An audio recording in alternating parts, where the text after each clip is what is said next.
Hey everyone, and welcome back to another week of the Pac-12 Basketball Roundup. He's Connor Letourneau. I'm Tyson Alger. We both cover the college programs for the Oregonian. He covers Oregon State. Washington and Washington State both came through, played the Ducks and the Beavers. Looked like a pretty easy week for both teams. Yeah, Washington State definitely gave Oregon State some trouble, but they pretty much cruised, especially in that second half against Washington, took care of them pretty convincingly.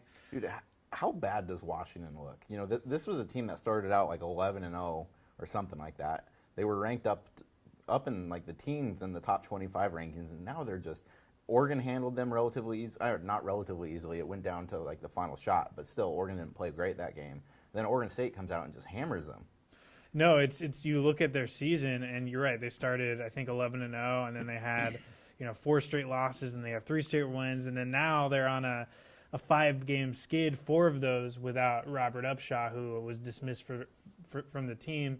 And, the big strength of this team early in the season was their defense, especially their interior defense. And a lot of that should be attributed to Robert Upshaw, who is leading the nation in a monstrous 4.5 blocks per game, which is more than most teams average. So him being out of the middle really hurts them, not just because he's not there, but they don't have a legitimate other big man.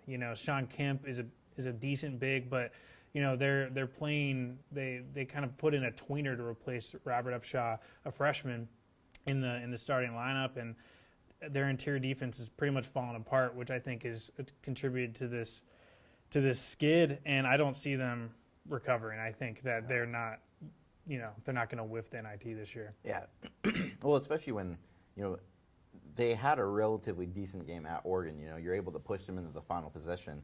That's a game that, when you're on a skid like that, you need to win a game like that because you get so close into it. And then Joseph Young came in and hit the game-winning basket. And then Oregon, who's been terrible defensively all year, comes up with basically their defensive possession of the season there. They were able to force the guy into the corner, force a turnover, and it really started a stretch for Oregon where, against Washington State, that was the best defensive game the Ducks have played all year, and it happened without Jordan Bell, who has 72 blocks this season as a freshman. He's really Oregon's only inside presence as a freshman in the paint there, and the Ducks just beat down the Cougars. It wasn't a close game. They shot about 56% from the floor. The Ducks did offensively, and they're starting to look like a team that might actually have a shot at being in that bubble conversation, at least for the tournament. Yeah, we're kind of starting to somewhat reach the stretch run of the season. I think it's fair to start having that conversation.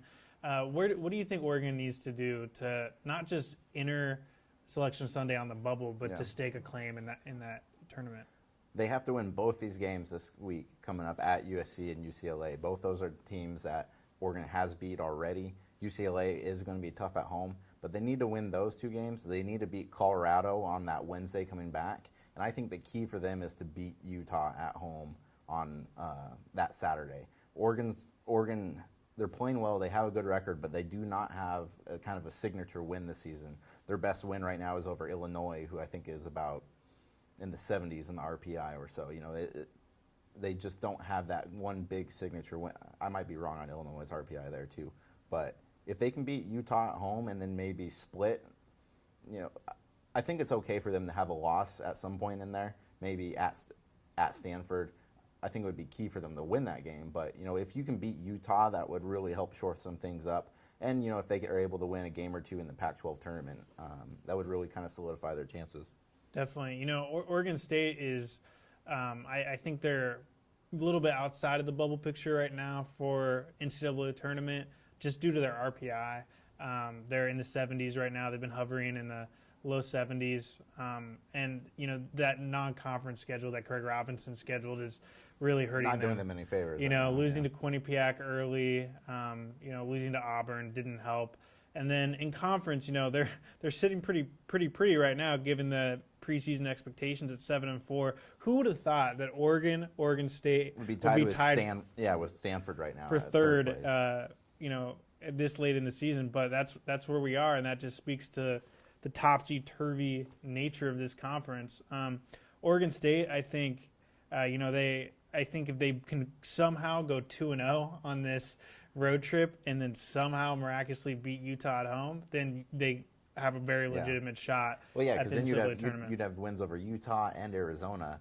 Not a whole lot of bubble teams have that sort of resume of wins over top 25 opponents. Obviously, those are big ifs. UCLA is a weird team. They had that nice 3-game winning streak and then lose to Cal. Wow. So I don't really know what their Cal's deal is. a bad team.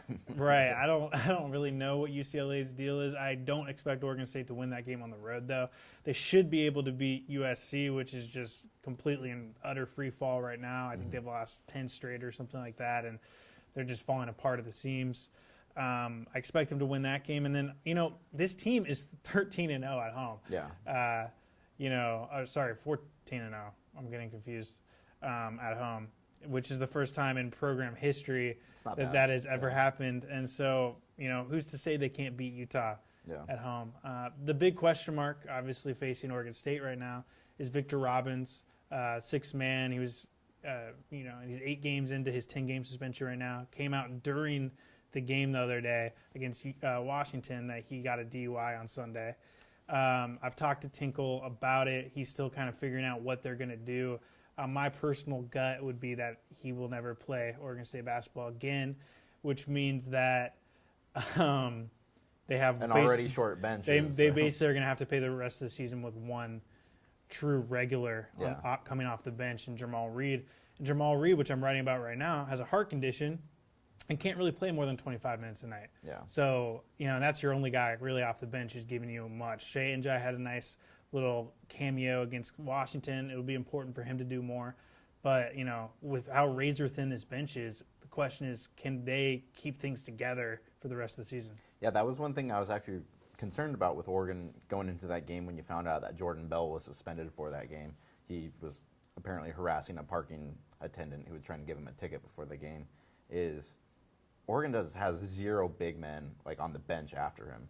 They subbed Dwayne Benjamin in, who's about 6'7", and he actually played phenomenal that game, but he's not an inside guy.